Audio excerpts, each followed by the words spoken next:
भावेश अपनी नौकरी ना लगने से काफी दुखी होता है तो बाबूजी कहते हैं, दुख अपनों से नहीं कहोगे तो किससे कहोगे। इतने में ही राही भी भावेश को हौसला देती है। तभी अनुपमा भी बोलती है, अगर हाथ में हुनर हो तो काम की कमी नहीं होती। अनुपमा को ये बात अच्छी लगती है कि भावेश अपने दुख को एक तरफ रोक कर भी हमारी खुशी में शामिल होने आया। इसी बीच लीला बोलती है, अब तू आ गया है तो जल्दी से अपनी बीवी को भी बुला ले। लेकिन ये सुनकर भावेश चौंक जाता है और मना करता है। कहता है कि अगर वो यहाँ आई तो झगड़ा करेगी, बेकार में टेंशन बढ़ेगी। लीला ताना कसते हुए कहती है कि तुमने दूसरी शादी की, फिर भी तुम खुश नहीं हो। जब अकेले थे तब ज्यादा सुकून में थे। मैंने तो तुम्हें समझाया था इस उम्र में दूसरी शादी मत करो, लेकिन तुमने मेरी सुनी नहीं। अनुपमा अपने भाई को हिम्मत देती है कि चिंता मत करो, वक्त सब ठीक कर देगा। बस अपनी पत्नी को समझाने की कोशिश करो, वो तुम्हारी जीवन संगिनी है और उस पर भी तुम्हारा हक है। बाबूजी कहते हैं कि अब इन सबको भूलो और हल्दी की रस्म का आनंद लो। इसके बाद डांस शुरू होता है। अनुपमा प्रेम और अंश के साथ डांस करती है। इसके बाद अंश और प्रार्थना डांस करते हैं और प्रेम और राही डांस करते हैं। सभी बेहद खुश होकर डांस करते हैं और इस खुशी के पल को एंजॉय करते हैं। इसी बीच अंश को हल्दी लगाना शुरू करते हैं। सभी खुश होकर अंश को हल्दी लगाते हैं। काफी खुशी का माहौल होता है। राही प्रार्थना को हल्दी लगाने आती है तो अनुपमा को देखकर बेचैन हो जाती है। सभी प्रार्थना को हल्दी लगाते हैं और खुश होते हैं। इसी बीच प्रेम कहता है कि अब सबको हल्दी में मैरिनेट किया जाएगा। प्रेम सबको हल्दी लगाने लग जाता है। सब उससे बचने की कोशिश करते हैं। सभी खुश होते हैं, लेकिन माही को अकेलापन महसूस होता है। वो सबको देखती है और खुद को अकेला महसूस करके दुखी होती है। माही दुखी होकर वहां से चली जाती है। अनुपमा सबको खुश देखकर सबकी नजर उतारती है। तभी उसे अनुज की याद आती है और वो अनुज को मन में अपने प्यार का इजहार करती है। दूसरी तरफ माही कमरे में आती है और हल्दी को देखकर उसे आर्यन की याद आती है। माही को अपनी शादी की यादें घेर लेती हैं। वो मंगलसूत्र को देखती है तो उसे खुद की शादी का दिन याद आता है। माही अपनी हल्दी की ड्रेस देखती है और उसे गले लगा लेती है। इधर अनुपमा नोटिस करती है कि माही कहीं दिखाई नहीं दे रही। दूसरी तरफ माही अपनी हल्दी की ड्रेस में सोचती है कि मेरी जिंदगी में कुछ नहीं बचा है। मैं बाकियों की तरह सजी धजी क्यों नहीं हूँ? मैं इतनी अकेली क्यों हूँ? मैं अधूरी नहीं रह सकती। इधर अनुपमा माही को ढूंढने के लिए जाने लगती है। तभी जिग्नेश अनुपमा से कहता है कि मुझे गुलाब के पकौड़े कब मिलेंगे। अनुपमा कहती है कि मैं लेकर आती हूँ। अनुपमा जाने लगती है। तभी उसे मोटिबा और ख्याति दिखाई देती है और अनुपमा उन्हें वहां देखकर बहुत खुश होती है।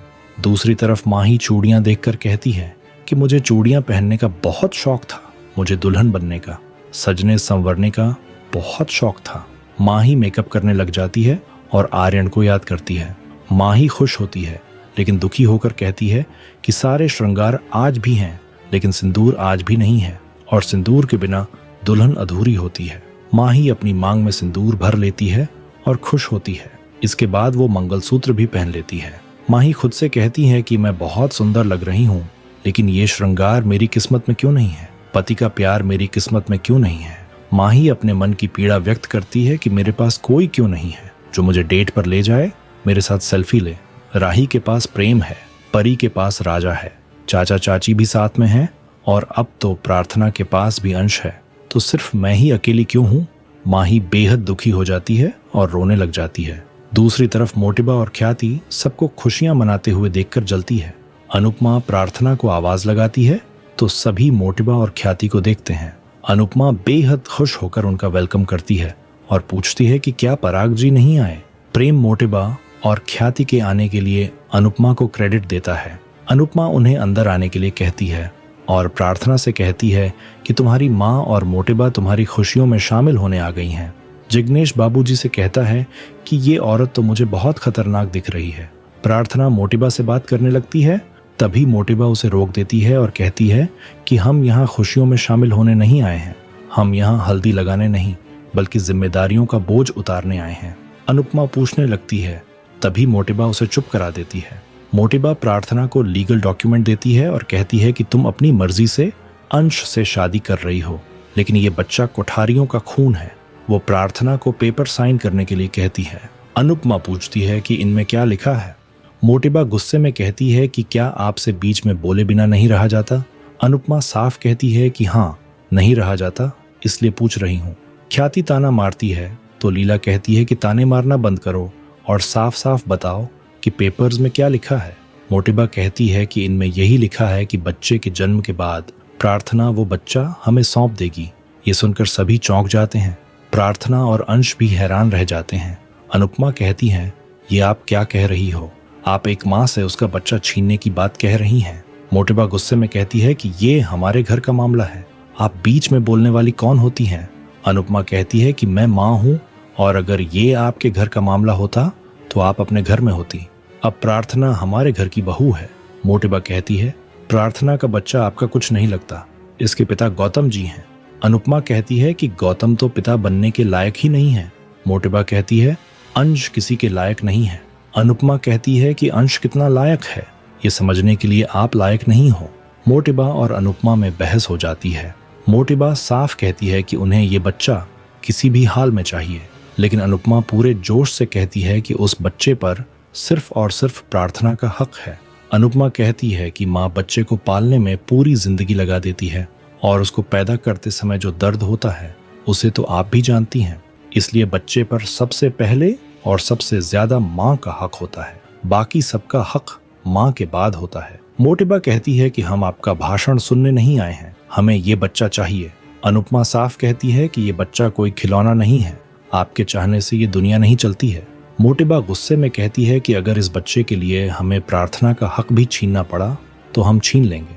अनुपमा गुस्से में कहती है कि हिम्मत है तो छीन कर दिखाइए।